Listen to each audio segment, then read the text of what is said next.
Fala pessoal, tudo bem? Eu sou o Vitor Azini, eu sou médico e vou falar hoje para vocês sobre o que é o jejum intermitente. Bom, o jejum intermitente nada mais é do que você ficar um certo período de tempo, pode ser 14 horas, podem ser 16 horas, pode ser 24 horas, sem ingerir nenhum tipo de alimento que contenha caloria. Então, o que você pode ingerir durante esse jejum? Além de água, você pode ingerir geralmente café preto ou água com limão. Fora isso, mais nada. Ou algum tipo de chá, mas logicamente sem açúcar, sem adoçante, sem mel, sem nada. E no período que você não está em jejum, você come da maneira que você quer. Então, o jejum intermitente não é considerado uma dieta, porque dieta significa que você está comendo algum tipo de alimento, alguma orientação dietética. Na verdade, o jejum é apenas uma forma de você ficar, algum protocolo que você vai usar para você ficar um certo período de tempo sem comer, certo? Existe grande possibilidade da religião que você já pratica hoje ter algum tipo de jejum intermitente na sua rotina, nos seus ritos, nos seus rituais. E por que do ponto de vista fisiológico, bioquímico, o jejum intermitente é algo interessante? Basicamente pelo seguinte, por conta da insulina.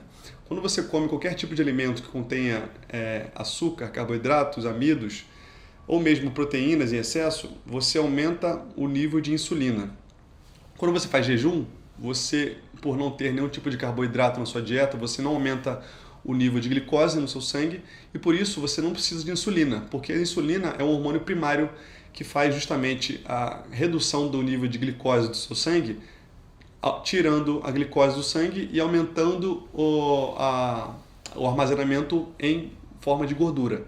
Então, se você não tem glicose, você não precisa de insulina para aumentar o armazenamento na forma de gordura. Então, quando você faz jejum, você reduz o nível de insulina. E quando você reduz o nível de insulina, você aumenta justamente um hormônio que faz a função oposta da insulina, que é o hormônio chamado glucagon. O que o glucagon faz? Justamente o oposto da insulina.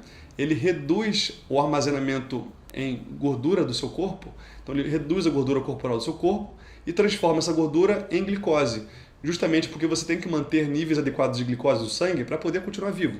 Se você aumenta o glucagon, porque não tem glicose no sangue, você queima a gordura e transforma em glicose para manter um nível adequado para a sua sobrevivência.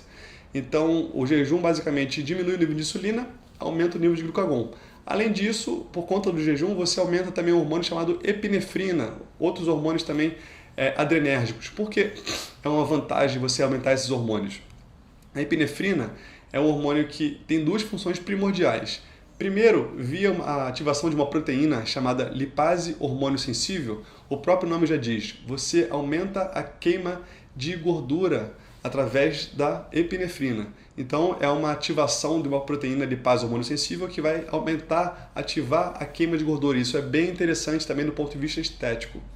E a epinefrina também, ela atua protegendo a nível muscular a queima de proteínas musculares por um certo período, né? No máximo 72 horas. Então, se você ficar em jejum menos de 72 horas, você vai ativar a epinefrina que, por sua vez, vai impedir que ocorra queima de proteínas musculares. Principalmente vai impedir que ocorra um catabolismo muscular. Então isso é bem interessante para aqueles que me perguntam se o jejum faz você catabolizar. Por conta da epinefrina, vocês acabam respondendo que não, tá certo? Então é basicamente isso. Por conta do jejum, você acaba reduzindo os níveis de sanguíneos de insulina e, por consequência disso, por ter pouca insulina, o seu corpo acaba se tornando cada vez mais sensível à insulina que existe, à pouca insulina que existe.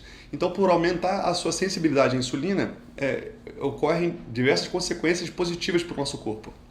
A principal delas é que ocorre uma diminuição da chance de você desenvolver diabetes, justamente porque a diabetes, por conta do excesso de consumo de carboidratos, você produz muita insulina e o seu corpo acaba se tornando resistente a ela. Então, por você ter menos insulina, você se torna muito mais sensível a ela. Então, você tem muito menor chance de desenvolver diabetes por conta da maior sensibilidade à pouca insulina que você produz. Além disso, existem alguns estudos que mostram também redução em até 50% do risco de desenvolvimento de câncer de mama em mulheres. Então isso é bem interessante. A literatura médica é bem otimista em relação aos estudos científicos que estão vindo nesse sentido. Esses são os principais benefícios que eu te falei, mas existem muitos outros. câncer de mama, diabetes, benefícios cardiovasculares, entre outros.